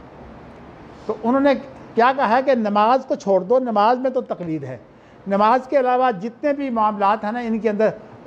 تقلید کی کوئی ضرورت ہی نہیں ہے, جس کا آپ چاہیں فتویٰ لے لیں, مطلب ہے جو ہمارے کام کا ہو ہم لے لیں گے. تو اب خاص طور پر یہ جو خلافت عثمانیہ ہے نا, اس کا نام چونکہ خلافت ہے اس لیے اس کا نام لیتے ہیں, چونکہ خلافت عثمانیہ کے اوپر باقاعدہ مسلمانوں کی تحریک چلی ہے, اور اس تحریک میں خلافت عثمانیہ کی بقا کے لیے جو ہے وہ ایسی تحریک چلی جس میں ہندو بھی شامل تھے, گاندھی بھی شامل تھا اس میں. جا وہ اصل میں تحریک ترک موالات یہ تھی کہ انگریزوں سے کوئی دوستی نہیں ہو سکتی. تو اس لیے یہ تو ایک تاریخ ہے نا, تو مجھے ویسے اتنی تاریخ کا پتہ ہوتا ہے جس کا تعلق جو ہے وہ علمی مسائل سے ہو. میں نے اب آپ کو یہ بتا دیا ہے, تو چلیے بات کرتے کرتے جو ہے دوسری قسم تو یہ ہے تقدیری فقہ, اور تیسری جو ہے وہ ایک بات ہے, وہ یہ ہے کہ ان کے نزدیک فیصلہ جو ہے یہ بھی فقہ کی طرح عام ہوتا ہے. یعنی مطلب فریقین آئے ہیں, اور فریقین آئے ہیں تو انہوں نے آ کے مسئلہ پوچھا ہے, اور چونکہ آپ نے کتاب الحیلہ پڑھی ہے اور اس میں جا بجا جو ہے وہ امام بخاری جو ہیں وہ احترام اس طرح کا کرتے ہیں کہ نام نہیں لیتے, بعض لوگ یہ کہتے ہیں. تو اس کے اندر آپ نے دیکھا کہ کیا ہوتا ہے کہ انہوں نے بنیاد یہ بنائی ہے کہ ایک واقعہ جو ہے انہوں نے دلیل کے طور پر رکھا ہوا ہے. وہ واقعہ یہ ہے کہ حضرت علی رضی اللہ تعالیٰ عنہ کے پاس جو ہے وہ ایک کیس آ گیا, اور قاضیوں کے پاس جو ہے وہ ان دنوں لوگ جو ہے وہ اپنے گواہ خود لے کر آتے تھے, آج کل بھی خیر اپنے ہی گواہ ہوتے ہیں ہر فریق کے, تو وہ گواہ لے کر آتے ہیں اور قاضیوں کے پاس آ کر جب ان کی گواہی ہو جاتی تو قاضی جو ہے فیصلہ دے دیتے ہیں. اگرچہ یہ حضرت علی رضی اللہ تعالیٰ عنہ کے طریقہ کے مطابق جائز نہیں ہے. آپ کہتے ہیں جب تک دو طرف کی بات نہ سنو اس وقت تک کوئی بات ٹھیک نہیں ہوتی, دو طرف کی بات سنو گے تو کچھ اور ہوتی ہے. میں اسی طرح کرتا ہوں, جب کوئی فتوے والے آ جاتے ہیں میں انہیں فتویٰ نہیں دیتا, میں کہتا ہوں پہلے آپ دوسرے فریق کو لائیے, جب دوسرا فریق آتا ہے تو پھر میں کہتا ہوں کہ یہ مسئلہ ہے, لکھ کر میں پھر بھی نہیں دیتا, اس لیے کہ مجھے پتہ ہے کہ لکھ کر جو ہے وہ اس کے بعد سارے جو فتویٰ دینے والے ہیں ان کے پاس لے جا کر اس کا جواب تیار کروائیں گے. تو اس طرح کی جو صورت حال ہے وہ میں نے آپ کو یہ بتایا ہے کہ اس لیے یہ بدائے ثنائے جو ہے وہ حنفی فقہ کی بڑی مارکے کی کتاب ہے. اس کے الفاظ ہے قضاء القاضی ینفذ ظاہرا و باطنا,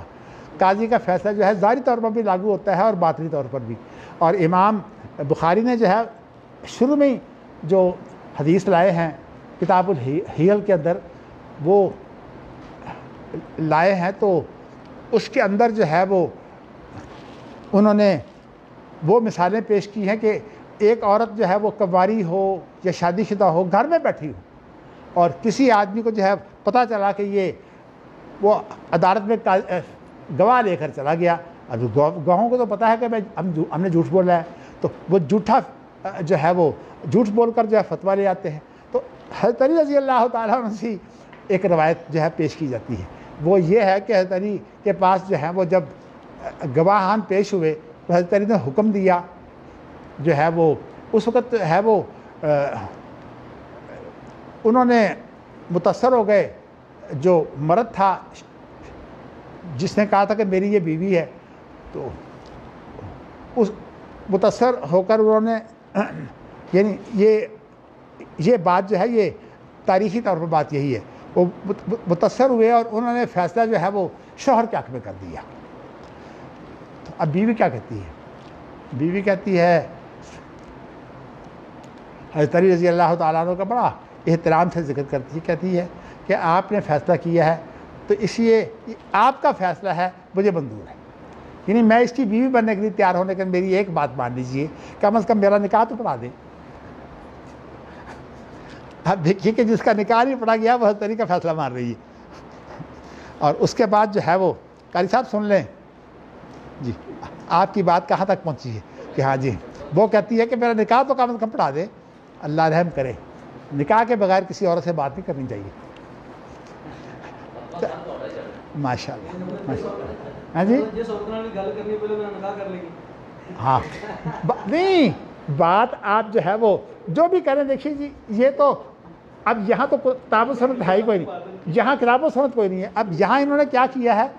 اب میں آپ کو دستور کیا بتاؤں، میرے اللہ کا شکر ہے مجھے پاکستانی دستور کا بھی کافی حد تک مطالعہ ہے، تو میں اس میں سے حوالہ دیا کرتا ہوں کہ جس طرح جو ہے دفعہ 7 سے لے کر یعنی آرٹیکل 7 سے لے کر جو 40 تک ہے نا، یہ اگر اس ملک میں نافذ ہو جائیں، ویسے تو 7 سے لے کر جو ہیں 28 تک وہ ہیں بنیادی حقوق، ہمارے جج جو ہیں یہ بنیادی حقوق کے بارے میں کوئی بات ہی نہیں سنتے، اور وہ یہ ہے کہ جو عورت پیش ہو کہتے ہیں جا تجھے چھٹی ہے، جہاں چاہے تو رہے، تو بدماشوں کے ساتھ رہنا چاہتی ہے ان کے ساتھ رہے، کسی کے ساتھ تو دعویٰ کرتی ہے کہ میرا نکاح ہو گیا تو اس کے ساتھ رہے، کوئی بات سننے کے لیے تیار نہیں ہوتے۔ میں آپ کو وہ واقعات نہیں بیان کرتا جو ہمارے ساتھ بھی ایسے پیش آئے ہیں۔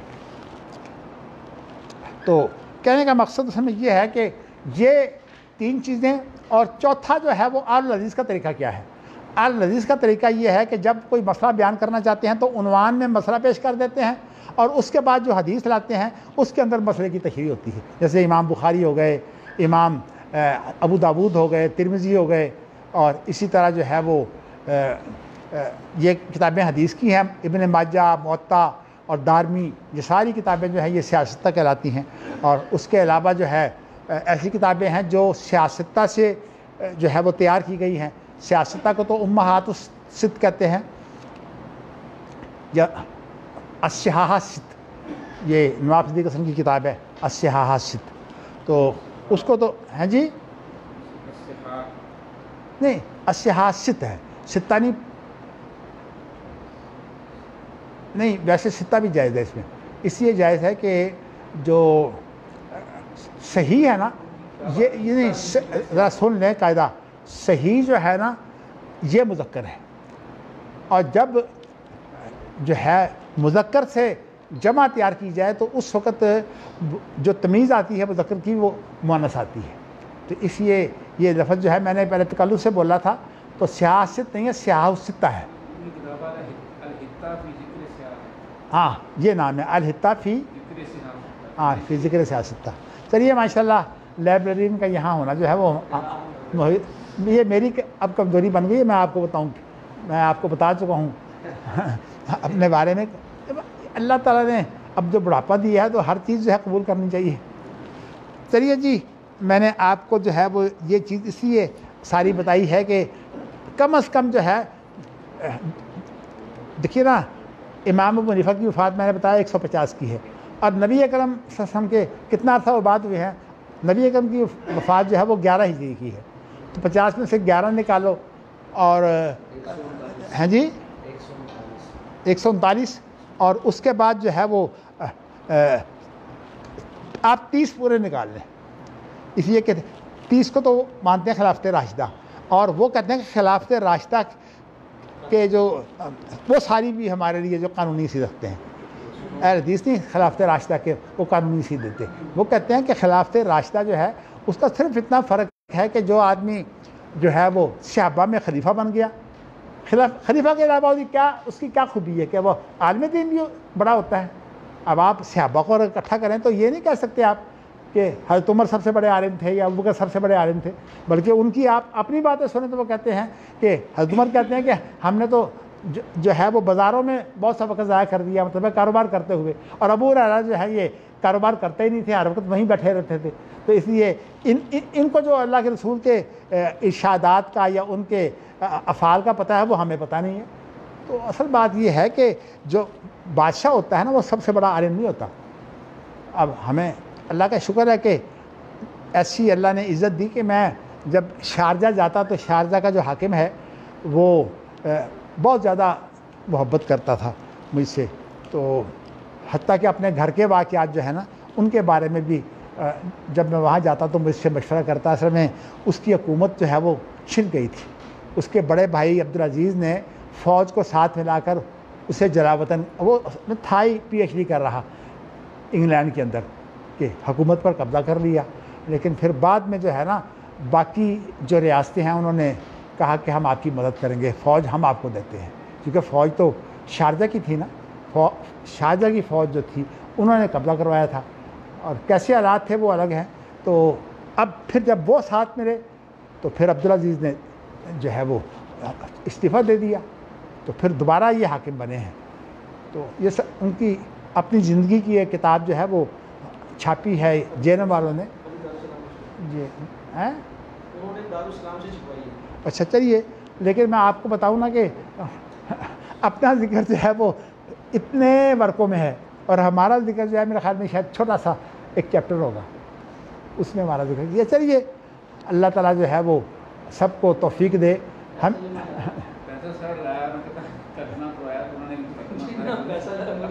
ہاں جی جی ہاں چلیے جی، ویسے پیسہ ان کا نہیں ہے یہ آپ کو بتاؤں نہیں. ہاں میں آپ کو بتاؤں، مجھے تو انہوں نے خود بتاتے ہیں کہ ہر سال جو ہے وہ ہمیں شارجہ کا حاکم کتنے پیسے دیتا ہے. تو بات جی ہاں اللہ رحم کرے ان کو، اللہ تعالیٰ جو ہے وہ رہائی دے. آپ کو پتہ ہے ان دنوں وہ ان کو اٹھا کر دے گئے ہیں نا، اللہ تعالیٰ انہیں رہائی دے. تو میں نے اصل میں تاریخی باتیں میں آپ کو یہ بتانا چاہتا ہوں کہ شارجہ کے حاکم جو ہے نا، اب دیکھیے یہ سلفی بھی ہیں، اور جب ان کو حکومت ملی ہے تو یہ کہنے لگے کہ دیکھیے آپ مجھے جو ہے وہ حکمران بنا رہے ہیں، تو اس میں جو ہے وہ میں چاہتا ہوں کہ پہلے آپ جتنے بھی دوسرے حکمران ہیں نا میری ان کے ساتھ ملاقات کروائیں، ان کے ساتھ بیٹھ کر جو ہے وہ میرے بارے میں کوئی حکم جاری کیا جائے. 6 اور ہیں نا ریاستیں، تو ان کے حکمران سارے موجود تھے، زید بن سلطان آل نہیان بھی موجود تھا. تو اس کے اندر جو ہے وہ انہوں نے کیا پیش کیا، تو انہوں نے کچھ قوانین کے بارے میں گفتگو کی، اور قوانین کے بارے میں جب گفتگو کی تو کہنے لگے کہ بات یہ ہے کہ ہمارے ملک کا اصل جو دستور ہے وہ تو قرآن مجید ہے. یہ باقاعدہ ان کی کتاب میں لکھا ہوا ہے، اصل جو دستور ہے وہ تو قرآن مجید ہے. اور جو باقی چیزیں ہیں نا، اچھا مجھے ان کے چیف جسٹس نے جو ہے اپنا واقعہ سنایا. کہتے ہیں میں جب وہ سعودی عرب کے تھے، بلکہ وہ ایسے شیخ ابن باز کے وہ گاوا جی تھے. جب ہم گئے ہیں سعودی عرب، گاوا جی ان کو بولتے ہیں جو کعوہ پلاتے ہیں، ان کا جو ہے وہ خاص مقام ہوتا ہے، اس لیے کہ بڑا جو ہے رازدان ہوتا ہے وہ. تو جب ہم گئے ہیں وہاں مدینہ منورہ میں تو شیخ ابن باز نے کہا کہ اس وقت شیخ ابن باز کا دسترخوان اس طرح کھلا نہیں تھا. وہ مدینہ منورہ میں تو ایک کمرہ چھوٹا سا تھا، اب تو ان کا دسترخوان اتنا کھلا ہے کہ وہاں جو ہے وہ آپ 100 آدمی بٹھا سکتے ہیں. تو شیخ ابن باز نے جو ہے وہ ہماری دعوت کی. تو میں نے اپنے ساتھ ثناء اللہ صاحب کو بھی اور عبدالسلام کلانی صاحب کو بھی ساتھ دے دیا. تو یہ وہاں تھے اس وقت گاوا جی. تو اس لیے میرا ان سے جو تعلق تھا، تو اس لیے جب میں شارجہ میں گیا تو میں نے ان سے ملاقات کی. تو مجھے کہتے ہیں کہ میں نے جب قانون کی کوئی بات کی نا تو مجھے کہتے ہیں کہ میرے پاس آئی جی آ گیا تھا. جب مجھے بنایا نا جج تو آئی جی میرے پاس آیا اور آ کر مجھے کہتا جی کہ یہ ہمارے قوانین ہیں. تو میں نے آئی جی سے کہا کہ یہ قوانین ادھر رکھے، ہمارا قانون تو کتاب و سنت ہے۔ چلیے اللہ نے کوئی اچھی بات ان کے منہ سے نکلوا دی، اللہ رحم کرے۔ چلیے جی، اور کوئی بات جو ہے وہ الحمدللہ۔ یہ رحمانیہ جو دہلی میں تھا ادارہ، تو اب بھی وہاں پہ نہیں، اصل بات یہ ہے کہ ایک غلطی ہوئی ان سے، انہوں نے رحمانیہ کی جو بلڈنگ ہے نا اپنے ذاتی نام کروائی ہوئی تھی، چونکہ اصل میں رحمانیہ کو چلانے والے جو تھے وہ صرف ایک خاندان تھا، اور بڑے بھائی کا نام تھا عبدالرحمن اور چھوٹے بھائی کا نام تھا عطاء الرحمن۔ تو عبدالرحمن تو حافظ عبداللہ صاحب روپڑی کے ساتھ جو تھے نا بہت زیادہ عقیدت مند تھے، تو یہ 1921 میں کھلا ہے رحمانیہ۔ تو انہوں نے حافظ عبداللہ صاحب کو بڑا ہی اصرار کیا کہ آپ یہاں شیخ الحدیث بن جائیں۔ تو حافظ عبداللہ صاحب نے کہا کہ دیکھو میرے حالات یہ ہیں کہ میں اپنے جو باپ کے دوست ہیں نا ان کے کہنے پر روپڑ آیا ہوں، ہم روپڑی نہیں ہیں، تو ان کے کہنے پر میں روپڑ آیا ہوں، یعنی مولانا مثلا بٹالوی کے کہنے پر روپڑ کے اندر انہیں بٹھایا گیا تھا، تو میں ان کے کہنے پر جو ہے روپڑ آیا ہوں، میں روپڑ نہیں چھوڑ سکتا۔ تو انہوں نے کہا اچھا اگر پھر یہ کام نہیں کر سکتے تو آپ نصاب بھی بنائیے اور آپ امتحان بھی دیجیے۔ تو یہ تقریباً 17 سال تک حافظ عبداللہ صاحب اور ہمارے والد صاحب اور حافظ اسماعیل اور حافظ عبدالقادر یہ سارے وہاں جاتے تھے، امتحانات لیتے تھے۔ میں نے آپ کو اشارہ کیا تھا کہ حافظ صاحب کے ساتھ جو ہے وہ ان لوگوں کی قدورت ہے، تو بلکہ جو ان کا اختلاف ہے نا مولانا ثناء اللہ صاحب کے ساتھ، اس کے بارے میں ایک صاحب ہے انہوں نے یہ لکھ دیا تھا حافظ عبداللہ صاحب کو کتاب کے اندر، حالانکہ کتاب کے اندر یہ چیز موجود نہیں تھی، رئیس الحاسدین، وہ کتاب موجود ہے لیکن میں نام نہیں لینا چاہتا جس نے یہ لکھا ہے۔ مولانا عبدالمجید سودھوی کے نام پر وہ کتاب شائع ہوئی ہے، لیکن یہ الفاظ مولانا سودھوی کے نہیں ہیں، یہ چھاپنے والے نے اضافہ کر دی ہے، رئیس الحاسدین۔ چلیے جی، اللہ ہدایت دے، اللہ تعالیٰ بخشے۔ ہاں، یہ مدرسہ جو تھا نا 38 تک تو جو ہے وہ حافظ عبداللہ صاحب ہی رہے کرتے تھے، بڑے وہ تھے نا، اور 38 سے پھر ہمارے والد صاحب نے جانا بند کر دیا تھا۔ تو ہمارے والد صاحب نے کاروبار کھول لیا تھا نا، یہ جس کو بولتے ہیں ٹیکسٹائل ملز کا، ٹیکسٹائل ملز انہوں نے کھول لی تھی امرتسر میں، تو پھر ان کو ٹائم نہیں ملتا تھا، تو اس لیے انہوں نے باہر جانا بند کر دیا۔ تو پھر حافظ عبداللہ صاحب نے حافظ اسماعیل کو اور حافظ عبدالقادر کو ساتھ لے جاتے تھے۔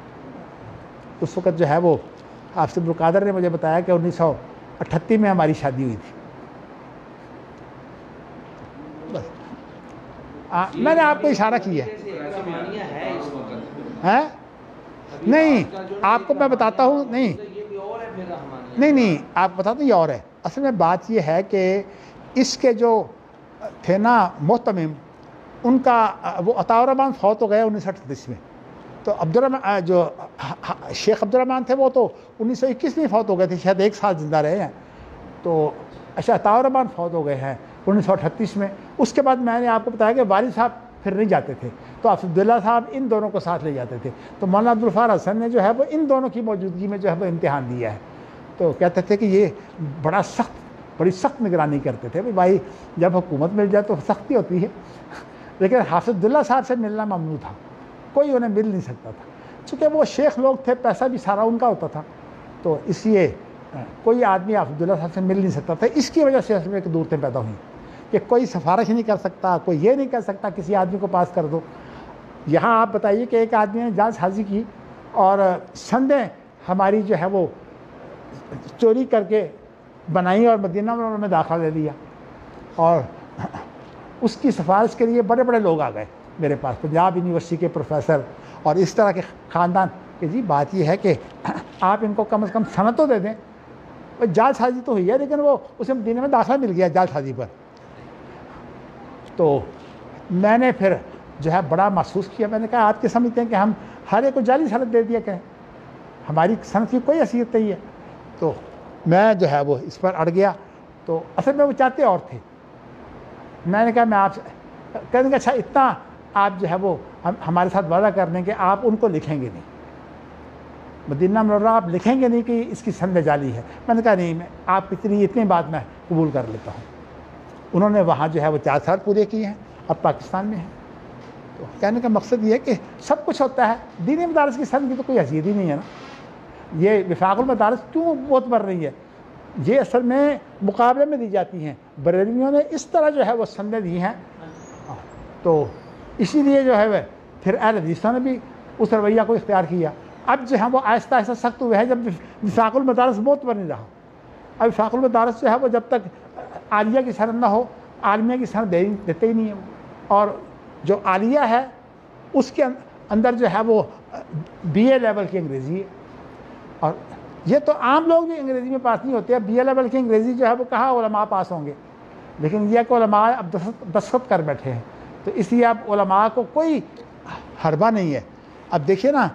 کل ہی مجھے اشتہار دکھا رہے تھے کہ انہوں نے کہا کہ دینی مدارس جو ہیں وہ ایک ایک اپنا پیسہ جو ہے وہ ہمیں حساب دیں اس کا، کہ یہ کہاں سے اکٹھا کرتے ہیں۔ اب بتائیے کہ دینی مدارس کو جو دینے والے ہیں وہ تو سب چھپا کر دیتے ہیں۔ اب جو لوگ سمجھدار ہیں نا، وہ رسید بھی نہیں مانگتے۔ ایک آدمی ہمارے ساتھ تعاون کرتا ہے، اچھا تعاون کرتا ہے، تو جب ہم کہتے ہیں نا رسید نہ کاٹنا میرے پیسوں کی، اس لیے کہ اگر آپ رسید کاٹیں گے تو آپ کا ادارہ تو ہے رجسٹرڈ ہے اور ساری خبر میری مل جائے گی۔ تو اصل میں ان کو جو لوگ عام طور پر جو تعاون کرتے ہیں وہ چھپ کے کرتے ہیں۔ تو اب یہ جو قانون آ گیا ہے کہ انہوں نے 30 ستمبر کی مدت دی ہے کہ ایک ایک پیسہ جو ہے وہ دینی مدارس بتائیں کہ کہاں سے لیتے ہیں اور کہاں خرچ کرتے ہیں۔ حالانکہ دیکھیے جب وہ آپ سے نہیں لیتے تو آپ حساب لینے کے کیا حقدار ہے؟ دیکھیے نا، محکمہ تعلیم کو آپ اربوں دیتے ہیں، وہ آپ سے لیتے ہیں، وہاں آپ ان کا حساب لیں، اور جو آپ سے پیسہ نہیں لیتے حساب ان کا آپ لے رہے ہیں۔ تو اس لیے یہ بڑی گڑبڑ ہے۔ اسی لیے میں آپ کو صحیح بات بتاؤں، یہ جو عدلیہ ہے نا، اس میں کبھی گواہ سچے نہیں ہوتے، اس لیے کہ وہ لوگ جو غیر جانبدار ہوتے ہیں وہ گواہی دیتے نہیں، وہ فریق نہیں بنتے۔ یہاں جب تک فریق نہ ہو، بلکہ فریق کو زیادہ خطرہ ہوتا ہے کہ گواہوں کو قتل کر دیں گے، تو اس لیے عام طور پر جو بڑے بڑے اہم کیس ہیں اس کے اندر گواہ قتل ہو جاتے ہیں، اور گواہ قتل ہو گیا بات ہی ختم ہو گئی۔ تو اس لیے گواہ صرف وہ بنتا ہے جو ان کا لڑاکا ساتھی ہو۔ تو جب سارے گواہ بندے ہی ایسے ہیں، اب کیسے یہ جج کہہ سکتے ہیں کہ ہم فیصلے کرتے ہیں؟ میں خاص طور پر رفیق تارڑ صاحب کو میں کہا کرتا تھا یہ ایسی چیزیں کہ آپ تو ماشاءاللہ فوجداری کیسوں کے ماہر ہیں، تو فوجداری کیسوں میں قانون زیادہ نہیں ہوتا، صرف یہ ہے کہ پہچان لیتے ہیں کسی نہ کسی طریقے سے، اچھا پھر بھی پہچان ہو جاتی ہے، اس لیے کہ وہ جو جھوٹے گواہ ہوتے ہیں نا، کوئی نہ کوئی بات ان کی ایسی مل جاتی ہے، لیکن یہ نہیں ہوتا کہ اب پھانسی کا فیصلہ ہو جائے، لیکن یہ تو پھانسیاں دیتے ہیں۔ تو اس لیے اب یہ جو کیس آیا نا ایک موٹر وے پر لڑکی کا، تو اس کے بارے میں جو ہے وہ کہہ رہے ہیں کہ جی ہاں، وہ لڑکی جو ہے وہ یہ کہہ رہی ہے کہ مجھے گولی مار دو بس، اور لیکن یہ ہے وہ کہتی ہے میرے ساتھ جو کچھ ہو چکا ہے مجھ سے آ کر آپ کیا پوچھتے ہیں۔ جو کہانی ہے وہ شاید آپ نے اخباروں میں پڑھی ہوگی، کہانی یہ ہے کہ موٹر وے پر اس کی گاڑی خراب ہو گئی، اور اس نے گاڑی کے اندر بیٹھ کے اپنے بچوں کو بھی اندر کر کے جو ہے وہ گاڑی کے شیشے بند کر دیے۔ تو جی ڈاکو نے دیکھا کہ کوئی گاڑی کھڑی ہے، اس کا اس کے اندر کوئی نہ کوئی ضرور ہوگا، تو ڈاکو جو ہے وہاں آ گئے۔ جب وہاں آ گئے تو ڈاکو جو ہے انہوں نے دیکھا کہ اب یہاں تو مرد ہے کوئی نہیں، انہوں نے اس عورت کو گھسیٹا اور فصلوں میں لے گئے اور وہاں سے اس کے ساتھ بدکاری کرتے رہے۔ اب یہ بتائیے کہ اس کے بارے میں سیاست ہو رہی ہے ساری، اس لیے میں تو آپ کو بتاؤں کہ عدالتوں میں جو آدمی جاتا ہے نا وہ بھی سچ نہیں بول سکتا، میں آپ کو بتاؤں، اس لیے کہ سچ بول کر جو ہے وہ کچھ نہیں ہو سکتا۔ مجھے خلیل رحمان خان کہا کرتے تھے کہ میں صرف یہ دیکھ لیتا ہوں کہ آدمی سچا ہے، وکالت کرتے تھے، کہتے میں دیکھ لیتا تھا کہ آدمی یہ سچا ہے، اگر سچا ہوتا تو میں ان کا کیس لے لیتا، اگر سچا نہ ہوتا تو میں ان کا کیس نہ لیتا۔ چلیے ہم نے تو خیر ان کا بھی تجربہ کیا ہے،